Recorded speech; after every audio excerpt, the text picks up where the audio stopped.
more consistently. Okay, you're doing it 70% of the time. Okay. Okay. The releases go down or up? One of the things Jerusha talked with me about Monday was just starting and then ending. Just giving a little bit of an up and then down. Well, we have to prepare the release. What Jerusha's talking about is what we've discussed in here. I think it sounds like a few times we have an arsis and a thesis to a release. But do releases, do musical sounds that reach silence move down or up? I think most of the time. Okay. You're right. I think if we're dealing with music that's very modern, we might have an actual cutoff. But we talked about this a few times in here. You know, I think if we're dealing with chorales, we want resonance into the silence. You know, Martin Luther wanted these things to ring in the church for a long time, and so that lifts. It's one of my favorite terms for a release. Actually, is that there will be a slight lift there.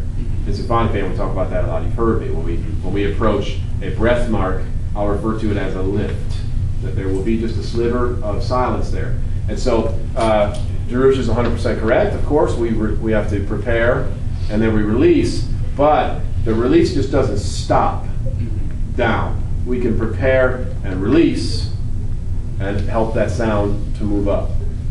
When we prepare and freeze, we prepare and stop, we're making a cutoff. We're making a sound that's then clipped and there's no resonance that can retain. Make sense? Mm-hmm. Great. So.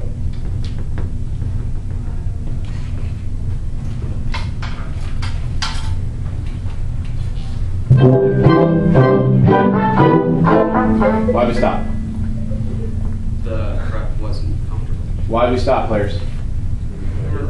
They weren't ready. There were still people like trying to find their chin with their violin, and you just fired. I did not do the they ready. Now, if you're in a middle school band room and you just like want to try to teach the group that they've got to be ready faster, that's a great way to do it. It's a much better way than come on, come on, come on, or whacking on the stand or something ridiculous like that. If you don't think they're getting ready to go fast enough, stand up on the podium, look around, raise your arm, and go.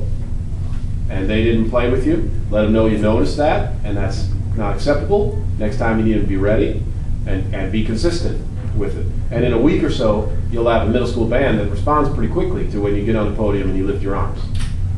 The other way, you may have a program that never does that for years. That's just the way it goes. So you have to wait and wait and wait and wait, and everybody gets frustrated. Okay, but these guys are a little more mature than the middle schoolers.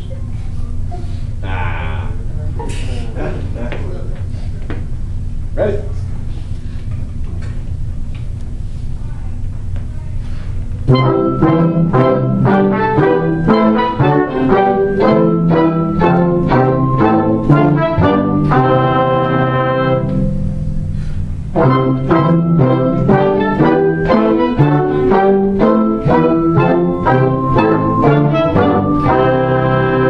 And you ran into what's troubling about releasing and having some return to your release because you end up out here with the stick, right? Yeah. And then you were stuck out here, and I saw your face like, oh, what do I do now? And then you sort of found your way back and then made a prep. And your declaration of intent was very clear. And that's how you survived. You were out here, you got back toward the center. Everybody knew this was not about make a note now. And then everybody knew this was about make a note now. Now, the other way to do that, everybody, is yup, up, bump, beam. And we want the baton to stay near the vertical axis. If you can do that. Release with the left hand. It's a beautiful opportunity to do that. We've kept the baton where we want it to be. Yup, up, bump, beam. We haven't gotten out of position. Yup, yup, yup. Okay, it's another idea.